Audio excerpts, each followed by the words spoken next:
एक इजरायली महिला भारत घूमने आई थी। वो सपने लेके आई थी भारत वो देश जहां महिलाओं को देवी का दर्जा दिया जाता है, जहां वो भारत की मेहमान नवाजी का अनुभव करना चाहती थी। लेकिन उसको क्या पता था कि उसका ये सफ़र एक ट्रॉमा में बदलने वाला है। जब तक मैं ये वीडियो बना रहा था तब मुझे पता चलता है कि एक और ब्रिटिश महिला का बलात्कार होता है दिल्ली के एक होटल में। हम्पी और दिल्ली का जो केस है वो सिर्फ हॉस्पिटैलिटी या टूरिज़्म के लिए नहीं, बल्कि ये पूरे इंसानियत को शर्मिंदा करता है। ये कोई केस नहीं, ये बल्कि पूरी की पूरी सीरीज़ है। तो क्या हम टूरिस्ट के लिए एक सुरक्षित देश बन पाएंगे? आइए जानते हैं इस वीडियो में। मैं हूं अभिषेक और आप देख रहे हैं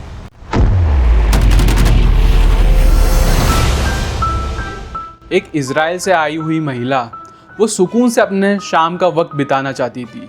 उसके साथ एक फीमेल होमस्टे ओनर और 3 आदमी और थे। सब कुछ नॉर्मल सा चल रहा था, तभी आते हैं 3 लोग बाइक पर बैठ के। पहले तो वो कुछ रास्ता पूछते हैं, लेकिन उसके अगले ही पल पैसा मांगने लगते हैं। एकदम से वो हिंसा पे आ जाते हैं और जो 3 आदमी जो कि इजरायली महिला के साथ पहले से थे, उनको वो पास ही एक कैनाल में फेंक देते हैं। उनमें से एक आदमी डूब के मर जाता है और जो बाकी के 2 थे वो किसी तरह बच जाते हैं। उसमें से एक अमेरिकी नागरिक भी था। और जब तक मैं ये स्क्रिप्ट इसी बारे में बना रहा था तब तक एक ब्रिटिश महिला का रेप होता है दिल्ली के एक होटल में। कैलाश नाम के आदमी ने ये घिनौना अंजाम दिया। इंस्टाग्राम पे मिलने के बाद सिर्फ कैलाश ने नहीं, बल्कि जिस होटल में वो महिला रुकी थी वहाँ के स्टाफ ने भी उसको मोलेस्ट किया। ऐसा कई फीमेल के साथ हो चुका है। पिछले साल ही आपको याद होगा स्पेनिश ब्राज़ीलियन रेप केस। 2022 में गोवा के बीच में एक मिडल एज ब्रिटिश टूरिस्ट को उसके पार्टनर के सामने रेप किया गया। 2013 में Swiss cyclist gang rape. Madhya Pradesh में साउथ कोरियन टूरिस्ट का ड्रग देकर रेप। मनाली में एक अमेरिकन वुमन का गैंग रेप जैसे केसेस भी आ चुके हैं। 2016 में एक 25 साल की अमेरिकन महिला का ड्रग देकर एक 5 स्टार होटल में रेप किया गया, जिसमें टूर कंपनी और होटल के लोग भी शामिल थे। उसने FIR के लिए महीनों तक स्ट्रगल किया और जब वो वापस भारत आई तब उसका ये कहना था, I was very excited when I came to India. It was my lifelong dream. But this problem the country has with rape and violence is a serious issue. और सिर्फ रेप ही नहीं, थेफ्ट, हैरेसमेंट, रॉबरी, ये सारी cases बढ़ते ही जा रहे हैं। ये सारे केसेस सिर्फ महिला के सुरक्षा पे ही नहीं, बल्कि इंडिया के ग्लोबल रेपुटेशन और इंडिया की टूरिज्म इंडस्ट्री पे सीधा असर डालते हैं। ये कुछ गिने चुने लोग ही हैं समाज में जिनके मन में ये घिनौनी बातें भरी पड़ी हैं, जैसे कि 6000 वाले रिमार्क, या फिर कोई फॉरेनर महिला किसी इंडियन से शादी कर ले तब आप उसके कमेंट सेक्शन में जाके एक बार देखिए, वहाँ पे एक बहुत ही भद्दे कमेंट्स लिखे होते हैं। इसलिए कई बार ऐसे कपल्स इंडिया छोड़कर फॉरेन सेटल हो जाते हैं। ये सारे के सारे सवाल महिला की सुरक्षा पे तो सवाल उठाते ही हैं और टूरिज़्म इंडस्ट्री पे भी इम्पैक्ट डालते हैं। लेकिन आइए जानते हैं इनका इम्पैक्ट क्या होगा। इंडिया की GDP में टूरिज़्म का 5% कॉन्ट्रीब्यूशन है। इनसे 7.6 करोड़ जॉब हमारे भारत में पैदा होती हैं। और अगर ऐसे ही घिनौने अपराध एक टूरिस्ट के साथ होते रहे तो भारत की टूरिज्म पे बहुत बड़ा झटका लगने वाला है। गवर्नमेंट का ये प्रोजेक्शन है कि वो आने वाले सालों में इस कंट्रीब्यूशन को 5% से 9 से 12% तक लेके जाएं और आने वाले 5 सालों में 25 लाख जॉब क्रिएट हों। लेकिन क्या आपको लगता है कि ऐसी सारी दुर्घटना से गवर्नमेंट के ये सारे प्लान सक्सेसफुल होंगे? हर देश ट्रैवल एडवाइजरी जारी करता है। जब भी उनका अपना नागरिक किसी और देश में जाता है तो वहाँ उस देश के लिए एक फॉरेन एडवाइजरी जारी की जाती है। और कई देश जो इंडिया के लिए फॉरेन एडवाइजरी जारी करते हैं उसको देख के बहुत दुख लगता है। जैसे Canada, crimes committed against women frequently occur in India. Foreign womens are often the target of unwanted attention. UK, there is a risk of sexual assault including attack on female foreign nationals visitors in tourist area and cities। सोचिए, सिर्फ चंद गुनहगारों की वजह से आज भारत का नाम खराब हो रहा है। हमारे देश में जब भारतीय महिलाएं अपने देश में सुरक्षित नहीं है तो हम किसी टूरिस्ट महिला का भरोसा कैसे जीतेंगे? ये जो हम्पी और दिल्ली का केस हुआ, ये पूरे दुनिया के मीडिया हाउसेस ने कवर किया।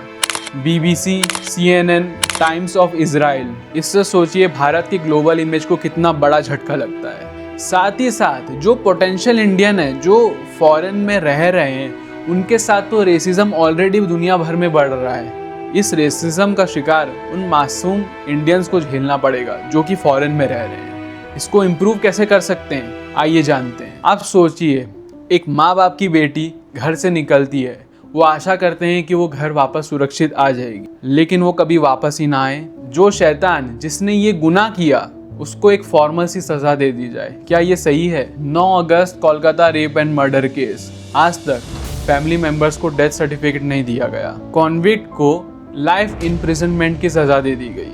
क्या आपको लगता है कि लाइफ इम्प्रिजनमेंट गुनहगार को रोकने के लिए काफ़ी है? क्या ये डर पैदा करेगा समाज में? बिल्कुल नहीं। जब तक सख्त सज़ा नहीं होगी तब तक मीडिया इसको कवर नहीं करेगा, और जब तक हम लोग सेफ्टी को प्रायोरिटी नहीं देंगे तब तक कुछ भी नहीं बदलने वाला। आइसलैंड दुनिया का सबसे सेफेस्ट कंट्री माना जाता है। वहाँ की टूरिज़्म इंडस्ट्री सिर्फ एक चीज़ पे फोकस करती है, सेफ्टी फर्स्ट। हर टूरिज्म ऑपरेटर को डिटेल्ड सेफ्टी प्लान फॉलो करना पड़ता है। रिस्क असेसमेंट, इमरजेंसी मेजर सब कुछ डॉक्यूमेंटेड होता है। ऑस्ट्रेलिया ने तो टेक्नोलॉजी का भरपूर इस्तेमाल किया गया है। आर्टिफिशियल इंटेलिजेंस से लेकर सर्विलियंस कैमरा, सब कुछ एकदम world class. Israeli tourist case में कर्नाटक पुलिस ने इस केस के बाद सारे टूरिस्ट प्लेसेस पे अपनी सिक्योरिटी बढ़ा दी, और जबकि ये काम पहले कर लेना चाहिए था। थाईलैंड ने अपने टूरिज्म के लिए सेफ्टी को एक लीगल रिक्वायरमेंट बना दिया है। हर टूर ऑपरेटर कंपनी को एक सर्टिफाइड गाइड और एक सेफ्टी इक्विपमेंट देना कंपलसरी है। इसमें होटल, होम स्टे ओनर्स और जितने भी प्राइवेट स्टेक होल्डर्स हैं उनको भी जिम्मेदारी लेनी चाहिए कि कभी किसी देश में जब टूरिस्ट आते हैं तो उनको पूरी तरह से जानकारी दी जाए कि उस देश में क्या करना चाहिए, क्या नहीं करना चाहिए, किस बात का ध्यान रखना चाहिए। ये जिम्मेदारी सिर्फ गवर्नमेंट की नहीं बल्कि प्राइवेट स्टेक होल्डर्स की भी है। इन सारे देशों से आगे सबसे ज़बरदस्त सिस्टम इजिप्ट का है। उन्होंने टूरिस्ट के लिए स्पेशल पुलिस रखी है। वहाँ पे जितने भी टूरिस्ट स्पॉट्स हैं वहाँ पे ये स्पेशल पुलिस तैनात रहती है, और इन पुलिस को एक स्पेशल ट्रेनिंग दी जाती है इंग्लिश बोलने के लिए, ताकि कल को जितने भी टूरिस्ट हों वो उनसे कम्युनिकेट इजीली कर पाएँ। हमारे पास एग्जाम्पल हैं, सॉल्यूशन है, बस अब इम्प्लीमेंट करने की ज़रूरत है। अगर Iceland, Canada, Australia, Thailand, Egypt जैसे देश अगर सेफ्टी दे सकते हैं तो भारत क्यों नहीं? क्या हम चाहेंगे कि भारत एक सेफ टूरिज्म के लिए जाना जाए, ना कि एक रिस्की डेस्टिनेशन के लिए?